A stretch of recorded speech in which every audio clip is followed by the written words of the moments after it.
Hello students, इस video में हम वर्क बुक जो आपकी है, दो बुक्स हैं, टेक्स्ट बुक और वर्क बुक। तो वर्क बुक में जो पहला लेसन है teach me to listen Lord, उसमें ये सॉन्ग, ये पोइट्री, ये पोएम दी हुई है। इसका नाम है we are the future. Sonia Sircar ने इसको लिखा है। इस पोएम को पढ़ेंगे। वर्क बुक के बारे में आप एक भ्रांति अच्छे से दिमाग में रख लें कि वर्क बुक में हर एक लेसन में एक पोएम या एक अनसीन पैसेज दी होती है जिसके क्वेश्चन आंसर्स एग्जाम में आते हैं, और वर्क बुक से कुछ नहीं आता है। केवल जो लेसन में आपके में किसी लेसन में पोएम दी होगी, किसी में अनसीन पैसेज दी होगी और उनके क्वेश्चन आंसर रहेंगे, उनके क्वेश्चन आंसर ही बोर्ड पेपर में आते हैं और कुछ नहीं आता है। तो आपको ये चीज़ें तैयार करना है। तो हम पहला जो वर्क बुक का लेसन है teach me to listen Lord, उसमें जो पोइट्री दी है वी आर द फ्यूचर, इसको इस वीडियो में हम पढ़ेंगे, समझेंगे और इसके क्वेश्चन एंड आंसर भी समझेंगे इस वीडियो में। तो लेट्स स्टार्ट। पहली स्टेंजा है इस पोएम की, वी आर द फ्यूचर। इसका नाम है, यहाँ वी से मतलब है पीपल, इंडियन पीपल, भारत के लोग। तो भारत के लोग जो हैं, वी आर द फ्यूचर, हम भविष्य हैं, ये इस पोइट्री का नाम है। तो कवित्री इसमें कहती हैं, नॉट जस्ट यू और नॉट जस्ट ही और she but we are the future. यहाँ ये मतलब है, we work as a team, we live by our creed, cause we believe that we are the future। Sonia Sircar कहती हैं, नॉट जस्ट यू, न केवल तुम, और नॉट जस्ट ही और शी, न वह, चाहे वो लड़का हो या लड़की, आदमी हो औरत हो, बट वी, बल्कि हम, we work as a team, हम सब एक टीम की तरह काम करते हैं। वी से मतलब इंडियंस लोग, भारतीय लोग। यहाँ पर वो किसी एक इंडिविजुअल की बात नहीं करती हैं। उनका कहने का मतलब ये है, हम सब मिलकर के एक टीम के रूप में इकट्ठे होकर के देश की प्रगति के लिए काम करते हैं। देश का भविष्य है, हम ही देश का भविष्य हैं। यानी वो वी जो प्रोनाउन है उस पर दबाव डालती हैं और उसी को एक लेकर के वो चलती हैं। वो किसी ही, शी या यू की बात नहीं करती हैं। इसलिए उनकी स्टार्टिंग जो है पोएम की वो ये है, नॉट जस्ट यू और नॉट जस्ट ही और शी बट वी। ठीक है ना। तो we work as a team, हम एक टीम की तरह काम करते हैं। We live by our creed, creed मान होता है धर्म, पंथ, संप्रदाय, जो सोच हमारी होती है जिसके अनुसार हम अपना जीवन जीते हैं। तो हम अपने क्रीड, अपने धर्म के अनुसार अपना जीवन जीते हैं। कॉज यानी बिकॉज वी बिलीव, क्योंकि हम उसमें विश्वास करते हैं। तो हम जिस धर्म में विश्वास करते हैं उस धर्म के अनुसार हम जीते हैं, जीवन जीते हैं। That we are the future, that we, हम भविष्य हैं। सेकंड स्टेंजा है, we have the power, we have the strength. हमारे पास ताकत है, स्ट्रेंथ है, मजबूती है। We will finish the race no matter the length. हम उस दौड़ को खत्म कर देंगे चाहे वो कितनी ही लंबी हो।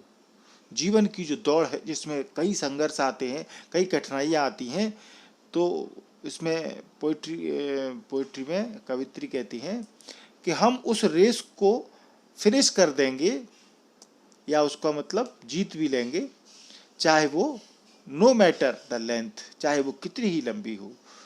हमें ताकत है, we have the power, we have the strength, we work together. अब पावर किस में होती है? जब सब लोग इकट्ठा होकर के काम करते हैं। एक लकड़ी को कोई भी तोड़ सकता है। जब लकड़ियों का थोड़ा सा मोटा गट्ठर बन जाए, चाहे वो पतली लकड़ी हो, गट्ठर बन जाता है तो उसको तोड़ना मुश्किल हो जाता है। तो भी जब सब लोग मिलकर के टुगेदर एक साथ काम करते हैं, a team as a whole एक टीम एक संपूर्ण के रूप में सब मिलकर के देश के लिए काम करेंगे।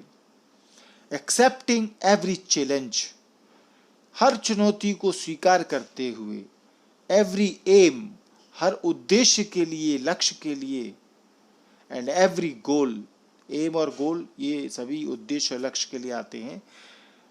तो सभी चुनौतियों को स्वीकार करते हुए अपने लक्ष्य और उद्देश्यों को हर एक जो भी हैं उनको प्राप्त करेंगे, एक टीम के रूप में काम करेंगे। वी आर द फ्यूचर हम भविष्य हैं, यानी देश का भविष्य हम हैं, हमसे मिलकर के बात करते हैं वो वी। नेक्स्ट स्टेंजा है द फ्यूचर इज अननोन भविष्य अननोन है, कोई नहीं जानता उसके बारे में। इट्स अ स्टोरी अनटोल्ड भविष्य एक ऐसी कहानी होती है जो अनटोल्ड होती है, अनकही होती है, अनकही जिसके बारे में कोई कुछ कह नहीं सकता। भविष्य के बारे में कौन क्या कह सकता है, सिर्फ हम सोच सकते हैं, कल्पना कर सकते हैं, इमेजिन कर सकते हैं, मगर कोई कुछ कह नहीं सकता। तो ये भविष्य एक ऐसी कहानी है जो अनटोल्ड है, अनकही है, अननोन है, अपरिचित है। इट्स अ मूवी अनसीन ये एक ऐसी मूवी है जो किसी ने नहीं देखी। To be made by you and me जो हमारे मेरे और तुम्हारे द्वारा बनाई जाती है, ऐसी मूवी यानी लाइफ जीवन वो अनसीन है। No matter what they tell you इससे कोई फर्क नहीं पड़ता कि वे लोग क्या कहते हैं, क्योंकि कुछ लोग ऐसे होते हैं जो हमको हताश करेंगे, हम हमारे लिए बाधा लाएंगे, वो हमारे को हतोत्साहित करेंगे, हमको डाउन करेंगे। तो ऐसे लोग जो no matter what they tell you वे क्या कहते हैं चिंता नहीं करना है। आवर फ्यूचर इज ब्राइट हमारा भविष्य उज्जवल है।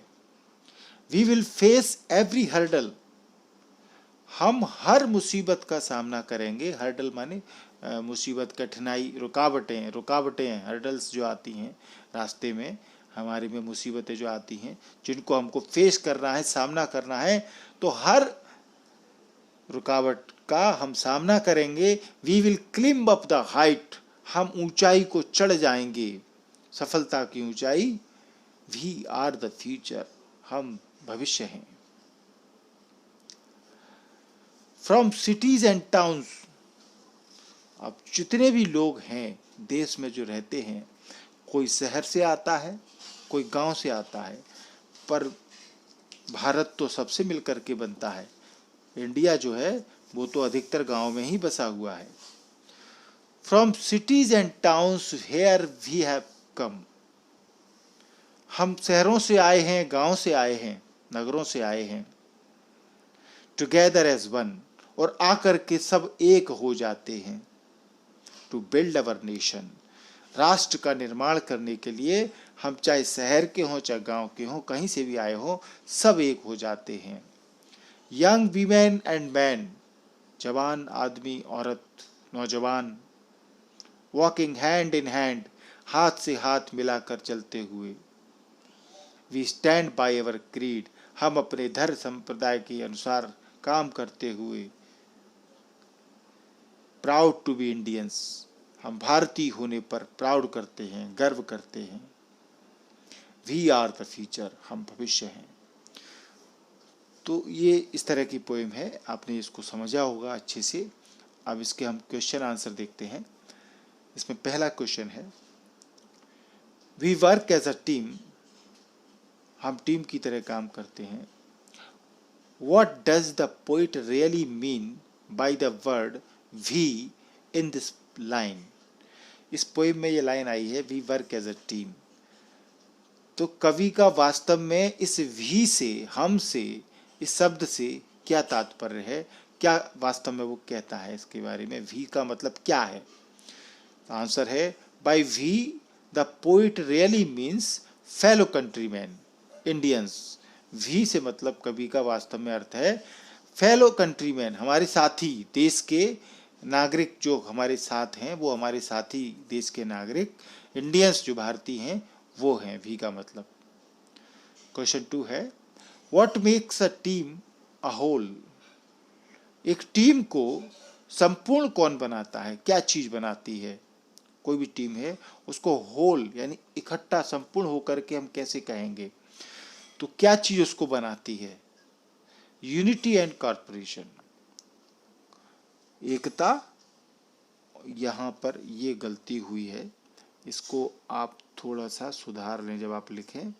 तो ये कॉर्पोरेशन नहीं है, कोऑपरेशन है। COPERATION, स्पेलिंग थोड़ी सी टाइप करते समय गलती हो जाती है। कॉर्पोरेशन नहीं है, कोऑपरेशन यानी COOPERATION, ठीक है, कोऑपरेशन। ये इसको तो आप देख लें। Cooperation makes a team a whole, तो एकता और सहयोग किसी टीम को संपूर्ण बनाते हैं। क्वेश्चन 3 है, we will face every hurdle. Poem में ये लाइन आती है कि हम हर रुकावट का सामना करेंगे। What sort of hurdles the poet thinks about? What sort of यानी किस प्रकार की रुकावटों के बारे में कवि बात करता है, क्या सोचता है वो, कौन सी रुकावटों के बारे में बात करता है? आंसर है, the poet thinks about hurdles like narrow domestic walls of caste, colour, creed, religion, language और रीजनलिज्म। कवि ऐसी रुकावटों के बारे में बात करता है जो कि नैरो डोमेस्टिक वॉल्स यानी घरेलू संकीर्ण दीवारें, जिनके बारे में हम लड़ते झगड़ते रहते हैं आपस में। अब वो कास्ट के ऊपर, जाति के ऊपर सोच जो होती है लोगों की छोटी, रंग के ऊपर, क्रीड धर्म संप्रदाय के ऊपर, रिलीजन धर्म, भाषा संप्रदाय धर्म, रीजनलिज्म क्षेत्रवाद, कि ये मेरा क्षेत्र है, वो उसका क्षेत्र है, ये बिहार का है, ये यूपी का है, ये बम्बई का है, ये फलाना महाराष्ट्र का है, ये सब जो क्षेत्रवाद की बातें होती हैं, ये नैरो डोमेस्टिक वॉल्स हैं, क्योंकि हम पूरे देश के हैं। हमको ये नहीं कहना चाहिए कि हम बिहारी हैं, हम मध्य प्रदेश के हैं, हम यूपी के हैं, हम भारतीय हैं, इंडियंस हैं। तो ये जो नैरो डोमेस्टिक वॉल्स हैं, यही हमारे रास्ते की हर्डल्स होती हैं, रुकावटें होती हैं। क्वेश्चन 4 है, what will be the result if we face all the hurdles successfully? क्या परिणाम होगा यदि हम सफलतापूर्वक सभी हर्डल्स, मुसीबतों का सामना कर लें? कठिनाइयाँ, रास्ते में जो रुकावटें आती हैं, हर्डल्स, उनका हम सामना करते हैं, तो फिर क्या परिणाम होगा? If we face all the hurdles successfully, answer है, यदि हम सफलतापूर्वक सभी रुकावटों का सामना करते हैं, we will climb up the height, हम ऊंचाई चढ़ जाएंगे सफलता की, and will make our nation's future bright, और अपने राष्ट्र के भविष्य को उज्जवल बनाएंगे। क्वेश्चन 5 है, where have we come from to build our nation? हम अपने राष्ट्र का निर्माण करने के लिए कहाँ से आए हैं, कहाँ से आए हैं? पोएम में बताया था अभी, we have come from cities and towns together to build our nation. अपने राष्ट्र का निर्माण करने के लिए एक साथ हम शहरों और गांव से आए हैं। 6वां क्वेश्चन है, on what basis can we say, किस आधार पर हम कह सकते हैं, that we are proud to be Indians, कि हमें भारतीय होने पर गर्व है? किस आधार पर हम कह सकते हैं? आंसर है, the basis of saying we are proud to be Indians is that we walk hand in hand and we stand by our creed. हम इस आधार पर कह सकते हैं कि हमें भारतीय होने पर गर्व है कि हम हाथ में हाथ मिला करके चलते हैं, जब भी कोई प्रॉब्लम, मुसीबत आती है तो एक हो जाते हैं और अपने धर्म और संप्रदाय को मानते हुए चलते हैं, कोई किसी में बाधा नहीं पहुंचाता। क्वेश्चन 7 है, वी आर द फ्यूचर, हम भविष्य हैं। What are the poet's expectations from we? अब जब वो कहता है कि हम भविष्य हैं, कवि ये कहता है, तो कवि की हमसे क्या आशाएं हैं, उम्मीदें हैं, क्या एक्सपेक्टेशंस हैं उसकी?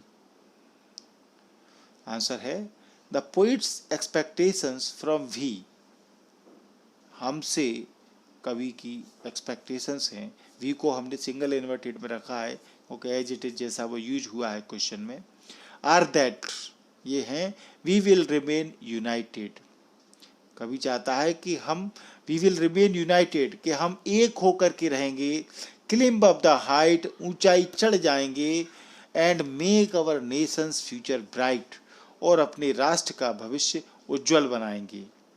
तो ये हमसे कवि की एक्सपेक्टेशंस है, उम्मीदें हैं।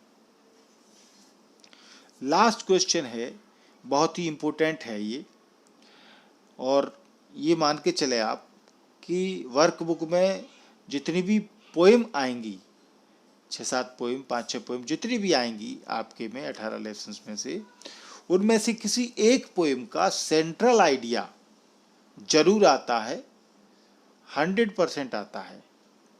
तो जितनी भी पोएम है आपको उनके सेंट्रल आइडिया, जो आखिरी क्वेश्चन होता है किसी लेसन का, केंद्रीय भाव, यानी वो जो कविता है वो क्या कहती है, उसका सार क्या है, वो क्वेश्चन जरूर आता है 4 नंबर में। तो आप ये सेंट्रल आइडिया हर पोएम का जो भी वर्कबुक में मिले उनको आपको याद जरूर करना है। ये पोएम का इम्पोर्टेंट है, ये आया है परीक्षा में, आता रहता है।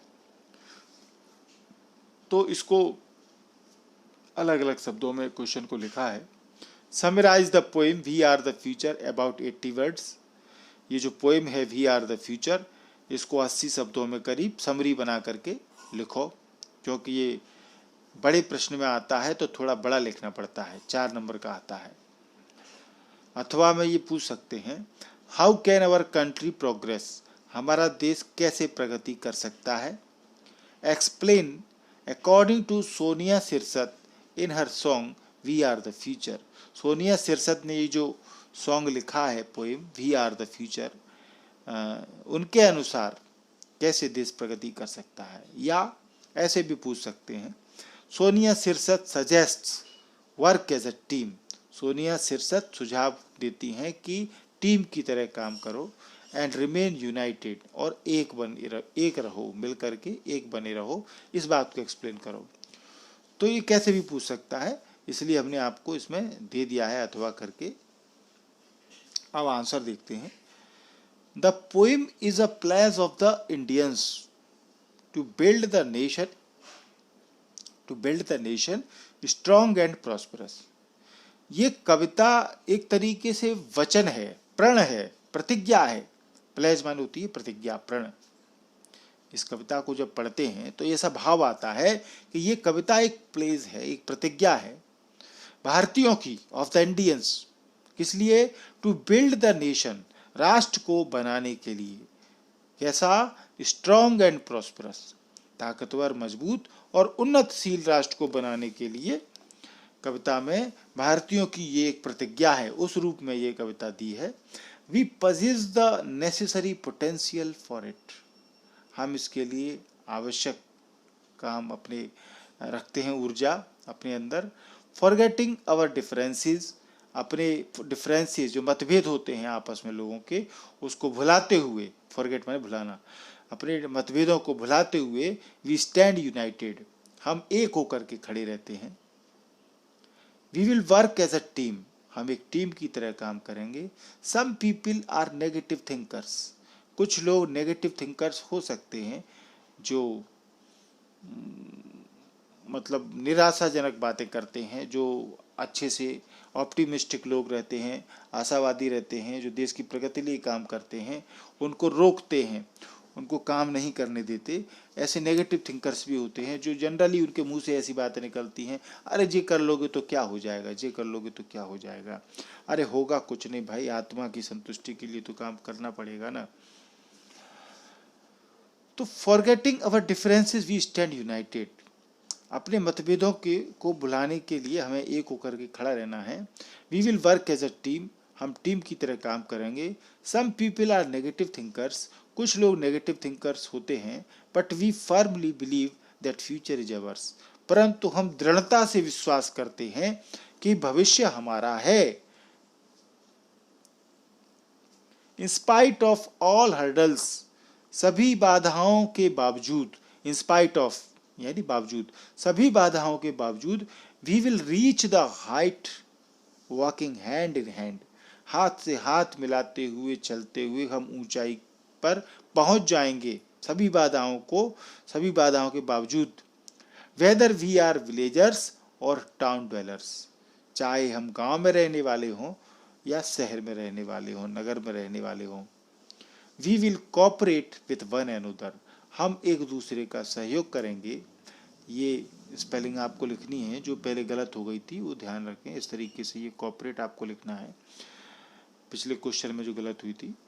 तो एक दूसरे को हम सहयोग करेंगे। We will overcome all problems, हम सभी समस्याओं पर विजय पा लेंगे। ओवरकम माने जीतना, विजय पाना। We are proud to be Indians, हमें भारतीय होने पर गर्व है। तो ये सेंट्रल आइडिया है, आप बहुत इम्पोर्टेंट है, आपको ये याद करना है और इसके क्वेश्चन आते हैं। If you want to join our WhatsApp group classes, then message us on our WhatsApp number 6264472391। आप स्कूल का नाम और डिस्ट्रिक्ट लिख करके हमें इस नंबर पर मैसेज करें, हम आपको अपनी WhatsApp ग्रुप क्लासेस से जोड़ लेंगे।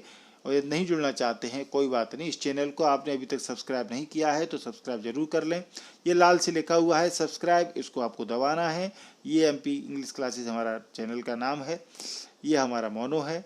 यदि आप सब्सक्राइब बटन को आप दबाएंगे, दबाते ही ये सब्सक्राइब बटन इस तरीके से वाइट कलर का हो जाएगा, इसका मतलब चैनल सब्सक्राइब हो गया है। बेल आइकॉन दिखेगा बगल में, इसमें 3 ऑप्शन आएंगे, आपको ऑल वाला ऑप्शन दबाना है। इसके दबाते ही मैं जितने सारे वीडियो बनाता हूँ अपलोड करते ही आपके मोबाइल स्क्रीन पर पहुँच जाएंगे। ये वीडियो आपको अच्छा लगा हो तो इसको लाइक करें और दोस्तों को शेयर करें। Thank you.